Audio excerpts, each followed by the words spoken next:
Jeroen Boutsennis has just run through Xander Zayas like a Philadelphia freight train. 7 rounds it took for Jeroen Boutsennis to drop Xander Zayas 3 times and get him out of there, putting Jeroen Boutsennis, for me, at the number 10 spot on the pound for pound list, and now unified champion at super welterweight to go with those former unified championship titles at welterweight. A brilliant performance by Jeroen Boutsennis. There was some adversity. We're going to get into it. We're going to go round by round, talk about that fight. But first of all, a great performance by Jeroen Boutsennis. Xander Zayas showed a lot of heart, showed a great chin. I didn't think Xander Zayas could take that kind of punishment, could take that kind of punch. He didn't even really cut up that bad. So, got to give credit to Xander Zayas. I do believe after this, we see Xander Zayas now a middleweight fighter. He looked massive in that ring against Jeroen Boutsennis. And I do think his size played a good role in keeping him on his feet. I actually thought, with the amount of weight he would drain and then put back on, that could be a problem with taking the punishment. But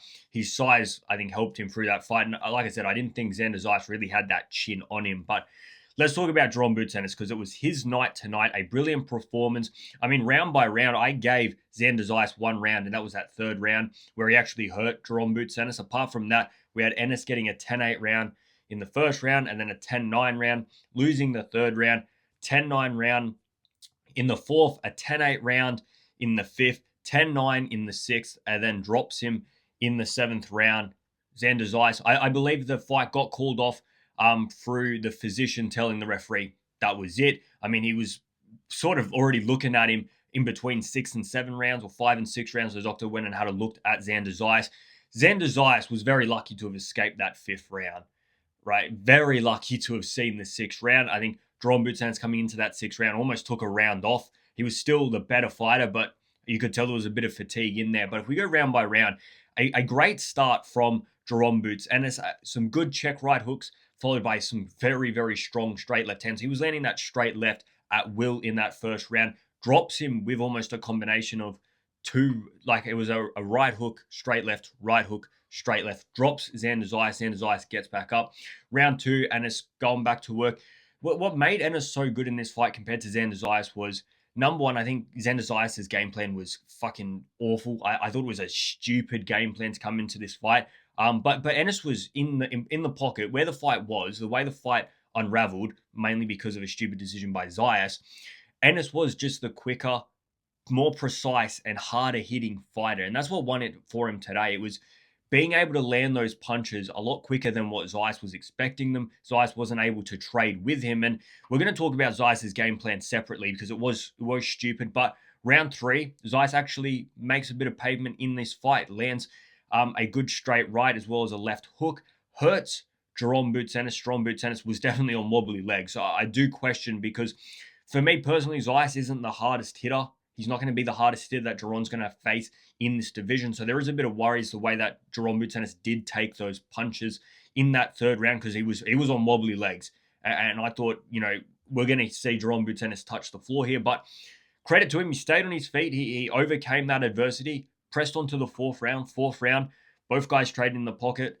Ennis, the problem that I had with Ennis in the pocket was just pulling his head back a little bit. There wasn't a lot of defense. It was just, let me move my head, and Zayas was catching him. But I thought round four, Jeroen Boutsennis got back to work and won that round. Round five, Zayas lucky to see the bell. Like I said, it was an incredible right uppercut that Jeroen Boutsennis landed right on the chin of Zayas, and Zayas was completely out of it. I'm surprised that Zayas got up and saw the end of that round. Jeroen Boutsennis was adding the pressure, landing big, powerful punches, but he probably just needed to reduce a little bit of power and probably try and land a few more combinations, a little bit quicker punches because the referee was closing in. Zayas was holding on. Sees the final bell. Round six, both guys were out on their feet, I think, in round six. They both took a round off. Zayas was trying to recover, and I think Jeroen Boutsennis was just trying to get a bit of energy back. And then round seven, goes back to work, applies the pressure, drops Zayas, with just some quick combinations against the ropes, and it was over. Zayas knew it was over, the referee knew it was over, the physician knew it was over, and a great performance by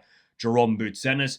Jeroen Boutsennis, I mean, we knew this is the way he fights, and we saw the best of Jeroen tonight, and we saw the worst of Jeroen. I think the best of Jeroen was that speed, the precision, the combinations, the rip into the bodies, the hooks, the uppercut, switching stances, being able to trade on the inside pocket, being the quicker, faster, bigger hitting puncher. He's now bigger and stronger in this division. It's obviously not a weight bully thing. He does carry that power, which was going to help him. But The negatives that you saw in John Boots Ennis was that round 3, when you get caught. How do you take that power? We talk about John Boots Ennis as a pound for pound starter. Like I said, I put him now at number 10. I'll put it up on screen, actually, my pound for pound list if I can. But Jerome Boots Ennis, for me, he's number 10. We know he wants to push to middleweight, push to super, but he needs to fix up this defensive flaw. He needs to fix up, because what made Canelo so good at moving through the divisions, what made Bud so good at moving through these divisions, is the way that they took a punch. You can't really drop Canelo Alvarez. You saw in that Bud fight, he just bang, head spinning around, but he stays on his feet. He just keeps walking you down. Same with Bud. Bud can eat a big, big punch. We saw in those Gennady Golovkin fights with Canelo Alvarez how big a punch he can take. That's what's going to make or break Jerome Boots Ennis when he goes to middleweight, super middleweight, and even in this division. Because you are going to, if you want to be that fighter where you are trading on the inside pocket every single time, you're not really using your jab or your boxing acumen, you want to be that inside trading fighter, you're going to get caught with that defense, and it's whether you can stay on your feet. Because, like I said, Zayas isn't, for me, the biggest puncher, and he caught Jerome Boots Ennis. Xander Zayas, I thought, he's inexperienced. We know that. He's only 23 years of age. He's young, but he has been in 2 world title fights. He did unify. I'm not going to try and discredit Zayas in any way. But his game plan, his team's game plan coming into this fight for me was fucking stupid, right? We broke down this fight and we said, in this fight, if Zayas is able to keep the distance, if he's able to use his boxing skills, keep Jaron at distance, he's going to have a very good chance of winning this via decision. The last thing he wants to do is allow Jerome Boots Ennis to keep walking him down, be on the inside, and try and trade with him, because you're going to lose that fight.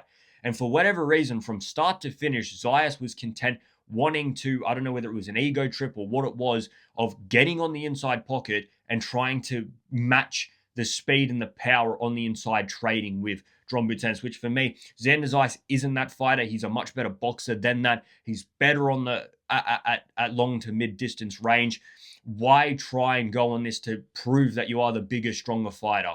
And I think that's what it was. It was trying to prove that you are the bigger, stronger fighter. Oh, look, I'm just about a middleweight. Look at how big I am compared to you. I'm going to show you that I can be the more aggressive, which, look, if it works, great. You've proven everybody else wrong. But when it comes out tonight where you get absolutely demolished, you win 1 round. Look, granted, he was good in that round, but other than that, was demolished.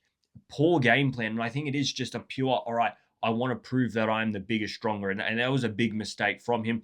Jerome Boots Ennis, apart from still questionable defense and getting caught, an elite performance by him.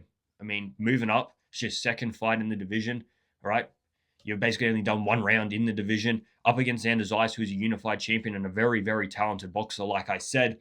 To do that to him, beat him like that, drop him multiple times, unbelievable. I picked Jerome Boots Ennis to win a decision. I didn't think he was going to be able to do this to Xander Zayas, and that's what impressed me the most. What he did to him tonight was incredible. We see fights where, somebody gets dropped in the first round, a bit like Ryan Garcia or Mario Barrios. You drop him in the first round, you're well and truly on top, but we see the final bell. Jerome Boots Ennis, I mean, he hits like a fucking freight train, man, and he's not content with a decision. And tonight, he steps on every single punch. Like, he just feet planted inside the pocket, massive overhand rights, huge uppercuts, left hooks, straight lefts, just battering you over and over and over. I would like to see him mix up sometimes, as much as we love seeing those big power shots, just to throw a cute combination occasionally. Look, I'm being picky, I'm being greedy, but look, unbelievable performance by Jerome Boots Ennis. Like I said, he goes top 10 pound for pound for me. You guys can let me know if you agree. I think unifying at welterweight now, unifying at super welterweight, I think he's got everything to put him in that top 10. Not much higher than 10th. I think 10th is a fair spot for him right now. And we want to see this fight. Look, next for Jerome Boots Ennis for me, Sebastian Fundora or Virgil Ortiz. I don't think you'll get the Fundora fight because Fundora just ducks people. Lots of people might get triggered by that, but that's my opinion on what Sebastian Fundora and the way he's promoted and managed right now. I do believe he does take the easy fights, unlike Xander Zayas, who takes the hardest fights. Virgil Ortiz apparently close to, going back in the good books with Golden Boy and reaching a deal and a contractual agreement to continue. And that's the fight. That's the fight we wanted to see before this one. This is the fight we still want to see. Jerome Boots Ennis versus Virgil Ortiz. And I think it's a great fight because unlike Xander Zayas, Virgil Ortiz loves to fight in the pocket.